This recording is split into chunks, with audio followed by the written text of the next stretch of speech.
సంగారెడ్డి జిల్లాలో సంచలనం సృష్టించిన హత్య కేసులో పోలీసులు దర్యాప్తు ముమ్మరం చేశారు. నిన్న మెగ్యానాయక్ తండాలో దశరథ్ అనే వ్యక్తి హత్యకు గురయ్యారు. ఘటనా స్థలంలో కాలిన చెయ్యి, కాలు ఆనవాళ్లు గుర్తించారు పోలీసులు. నిందితుడు చెప్పిన చోట మృతదేహం కోసం గాలిస్తున్నారు.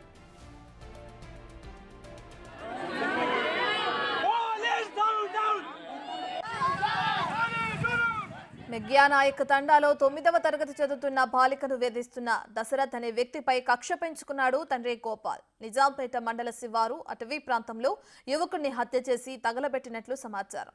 అయితే దశరథ్ ను చంపిన నిందితుడు గోపాల్ నారాయణఖేడ్ పిఎస్లో లొంగిపోయాడు.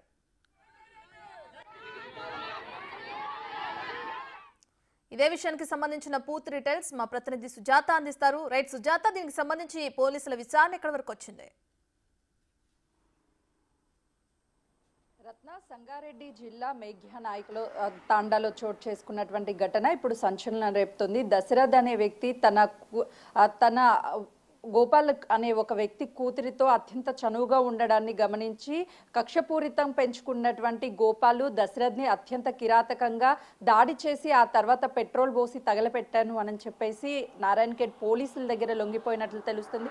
గత 3 రోజుల క్రితము 14న తన భార్య దశరథ్ కనిపించడం లేదు అని పోలీస్ స్టేషన్లో, సంగారెడ్డి పోలీస్ స్టేషన్లో కంప్లైంట్ ఇచ్చింది. ఆ తర్వాత పోలీసులు కేసుని దర్యాప్తు చేస్తున్నారు. మిస్సింగ్ కేసుని నమోదు చేసుకొని దశరథ్ ఒక లారీ డ్రైవర్గా పనిచేస్తున్నట్లు తెలుస్తుంది. ఓనర్కి సంబంధించినటువంటి 2 వీలర్ని తీసుకొని ఇంటికి వెళ్తున్నాను అని చెప్పి ఇంటికి వస్తున్నటువంటి సమయంలో భార్యకి కాల్ చేశాడు దశరథ్. ఆ తర్వాత కాల్ చేస్తే ఫోన్ స్విచ్ ఆఫ్ రావడంతో వెంటనే పోలీస్ స్టేషన్లో కంప్లైంట్ ఇస్తే పోలీసులు మిస్సింగ్ కేసుని ఏమైంది ఏంటి అని చెప్పేసి లారీ యజమాని దగ్గరికి వెళ్ళి డీటెయిల్స్ తీసుకున్నప్పుడు ఇంటికి వెళ్తున్నానని చెప్పి వెళ్ళిపోయాడు. కానీ తన మొబైల్ స్విచ్ ఆఫ్ వస్తుంది అని చెప్తున్నారు. అదే గత కొంతకాలం నుండి దశరథ్ గోపాల్ కూతురుతో అత్యంత చనువుగా ఉండడాన్ని గమనించినటువంటి గోపాల్ కక్షపూరితంగానే తన మీద దాడి చేసి చంపాలని నిర్ణయించుకొని ఫుల్ ప్లాన్ ప్రకారమే తనని తీసుకువెళ్ళి ఫారెస్ట్లో ముందుగా తనని దాడి చేసే ప్రయత్నం చేశాడు. ఆ తర్వాత తప్పించుకున్నటువంటి టైంలో తన మీద పెట్రోల్ పోసి